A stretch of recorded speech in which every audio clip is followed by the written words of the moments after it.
Chers habitants, chères habitantes et surtout chers amis du district urbain de Faulquemont, bonjour.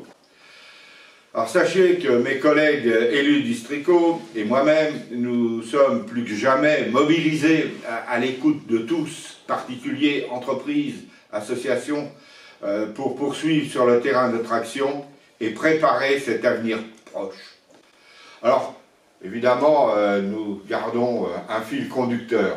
C'est le développement économique qui est garant de l'emploi, de la solidarité et de l'innovation.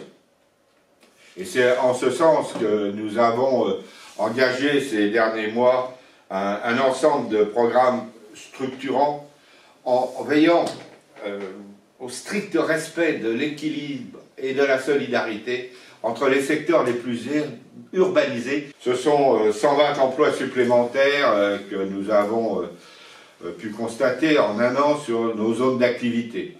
Et cette tendance se confirme au cours des 6 derniers mois.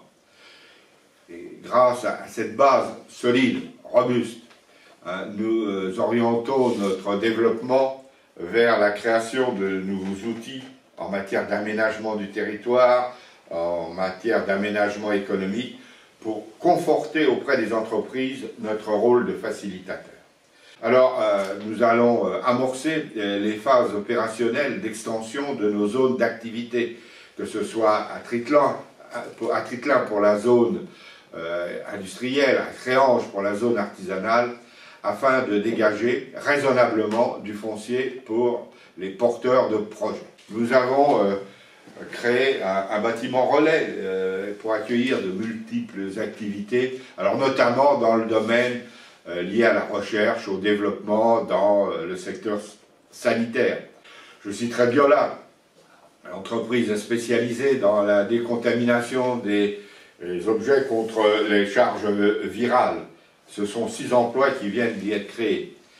Une autre entreprise devrait suivre prochainement, et son expertise repose sur la fabrication de concentrateurs d'oxygène à partir de zéolite.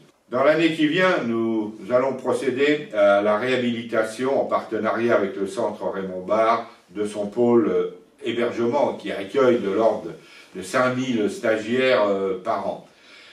Et cela va engager plusieurs millions d'euros sur le site de l'ancien carreau de la mine.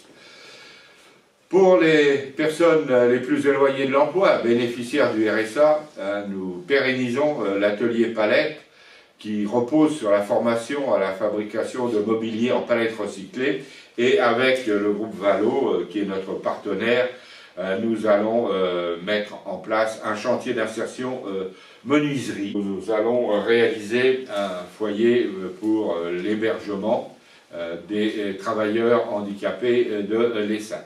C'est plus d'une vingtaine de salariés en situation de handicap qui travaillent à l'ESSAT du Golfe, qui pourront, sur la proximité de leur lieu de travail, trouver un hébergement adapté. Nous avons été précurseurs à de nombreuses reprises en matière d'énergie renouvelable.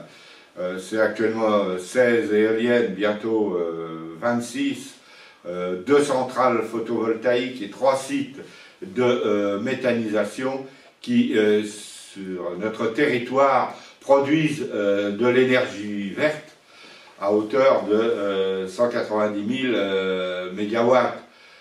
Ce n'est pas mal pour 25 000 habitants du district. Cela représente 60% des ressources non polluantes du Varn-Tenaborien et ses 130 000 habitants. Alors nous travaillons parallèlement avec la Française de l'énergie et l'Université de Lorraine à travers le laboratoire Géoressources sur l'exploitation du gaz de houille.